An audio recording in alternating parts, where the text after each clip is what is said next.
Boom.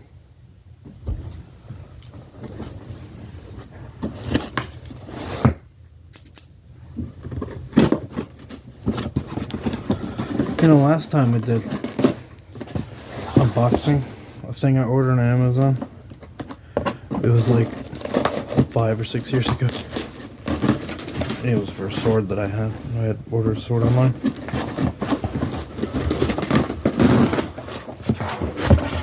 Yeah. Oh. Yes. Batman the Imposter. Got it. And it's really big. Like, it literally is like thick. I like it.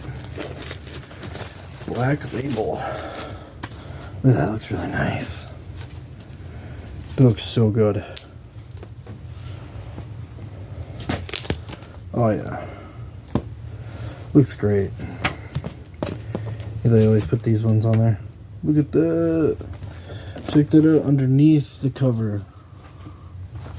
That's really cool. Alright. Batman the Imposter. That's so awesome. A false Batman is haunting Gotham City. I think it's Wrath. Wrath doesn't have very many comics, but hey.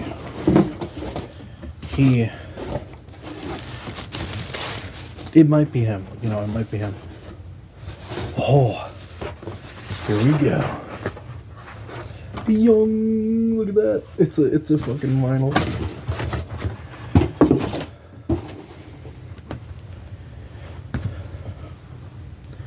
I bought it in vinyl form. There's no reason to buy it in vinyl form. Because everything's on CDs nowadays. That's why I always say that. You know, that'd be like getting Avengers Infinity War on VHS for like no fucking reason. Just because it's like, why not? Who doesn't want to watch the new Avatar on a Game Boy system? That's like what it is. Fuck, I'm trying to open it without breaking it.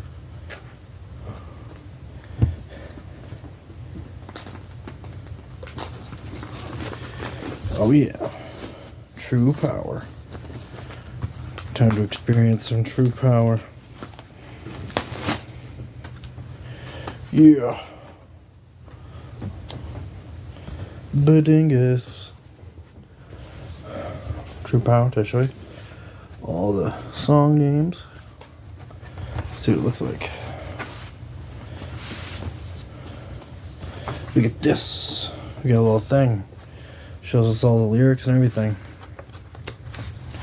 Wow, that's so cool. It's like a fucking book. Alright, here we go. Moment of truth. How do you...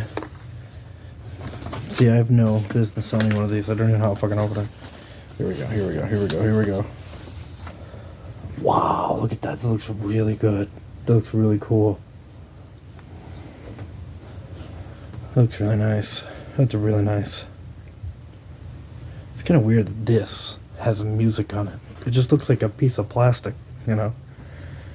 It's weird.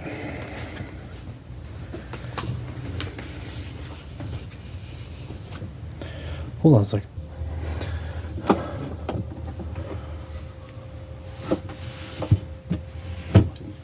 You have to pull this in a little bit. I have Peanuts. It's Charlie Brown inspired. Vinyl player. Record player? Is it a record player? I don't fucking know.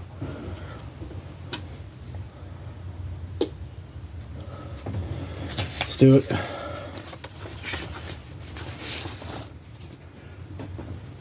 Side A. Side B. Let's see what side A has. Well, the beginning of the fucking album, obviously. I don't know if you can see it from there.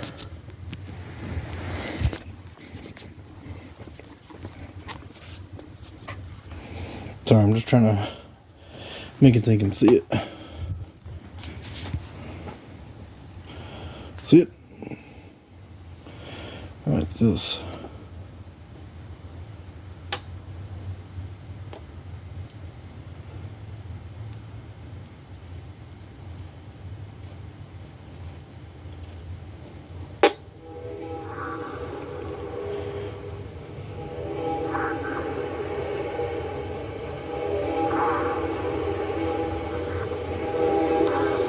There we go. No truth.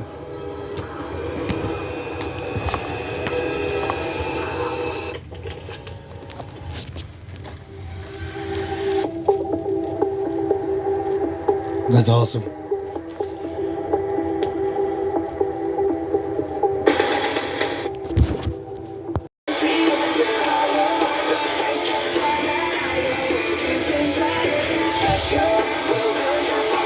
He finally appeared. Wrath. There he is. Killing people.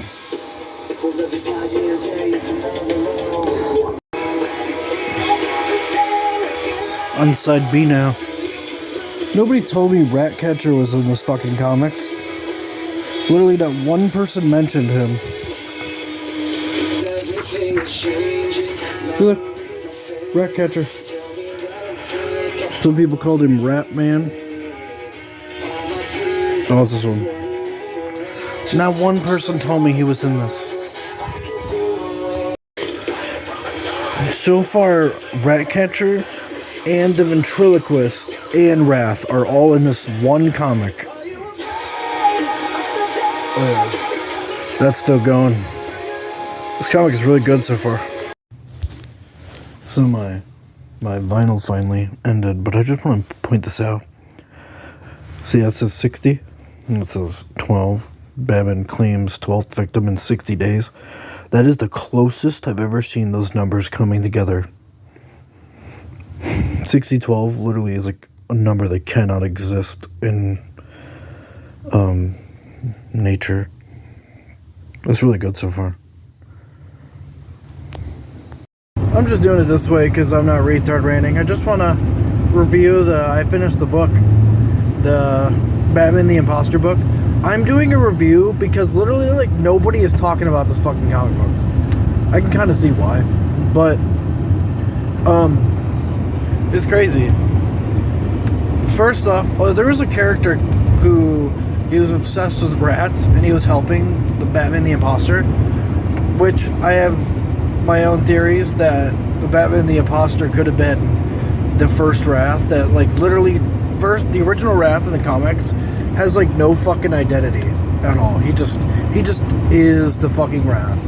And it was like in the early days of Batman, you know, he dressed up like Batman and he would kill people with guns, and then Batman doesn't use guns, so he was like the opposite, you know. And so I figured this comic book, Batman the Imposter, would be about, you know, like Wrath's kind of secret origin. In a way, it is very secret. I mean, the Wrath character, he's like, okay, I'll just ignore it. So, if he isn't the Wrath character, there's some crazy stuff. There's like he gets help from what I thought that there was a character that he was obsessed with rats, and then he would like compare. He was like, rats are good, people are horrible, calling people rats as an insult to rats and shit like that, which I thought was actually really cool. The fuck thing is, I thought he was gonna be Ratcatcher, which he is a spoiler alert. He fucking dies. He kills himself, and so perhaps he's not Ratcatcher, or maybe they were just like, you know, maybe he has like a kid, and that kid becomes the real Ratcatcher. That's like what he's based off of. But then the ventriloquist asks Batman to kill his father, and his father is the guy, this like old fucking crime dude, you know, who's been involved with Sionis, you know, Black Mask and stuff. What I liked about the comic what I didn't think I was gonna like, but I end up liking, is that in the beginning there's this character. She's a detective, and she's investigating this whole case. She's investigating Batman, and in the beginning of the story, there's a Batman killer on the loose. Like, there's like a guy dressing up like Batman, throwing people off of roofs, you know, like shooting them, stabbing them and shit to death, and they think it's Batman. And what I actually like about the story is that this girl, actually, I think is a better love interest than any character I've ever seen him go up against. This girl's a detective. Like, she's literally a detective. Like, that's her job. I know they call Batman a detective, but that's the thing. They both have things in common. Both of their parents have been killed when they were a kid. You know, she's not like one of those. She's not like a love interest character that's just, you know, happy to exist. You know, she's just like happy and bobbing around and be like, I'm just here to be the wife character and nothing else, literally. So I actually think that this character, she was like Detective Wong or something. You know, she already has better chemistry with Batman, with Bruce Wayne than fucking Catwoman, I think. Catwoman is just like, she's just like, I don't know what you call it, but it's just like a person that you just get with.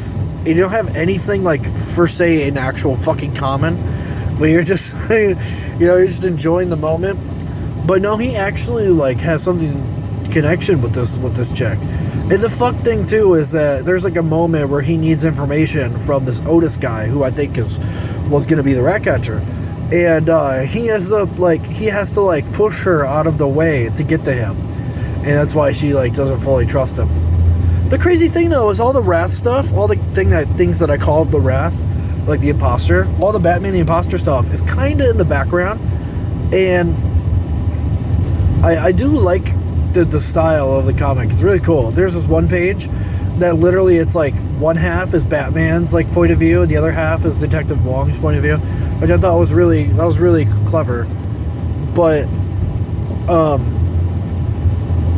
if I had to have a problem with it, which it's a really good comic. I actually felt like I was watching a movie. You know, it was like it felt like that could be a movie. You know, I feel like there should be more time in the villain though, because the villain stuff was kind of quick. You know, it was like, when at the end, it was just like boom, boom, boom, done. You know, he comes out, he's like, barely explains this thing, which I know it's common for characters to come out and explain this long, detailed discussion about why they're villains and shit, but, you know, that's the fucking fun of it. But I just wanted there to be a little bit more of the Imposter, which was really good. And there's a lot of cool scenes with him, and every scene with him I basically cherish, because Wrath never gets to see the fucking light of day, and that saddens me. But this comic was pretty good. Let's see. I don't know how ratings work, but I definitely would consider making it like a film or something. That'd be cool to see. Maybe have longer scenes with the Imposter, you know. And that's about it.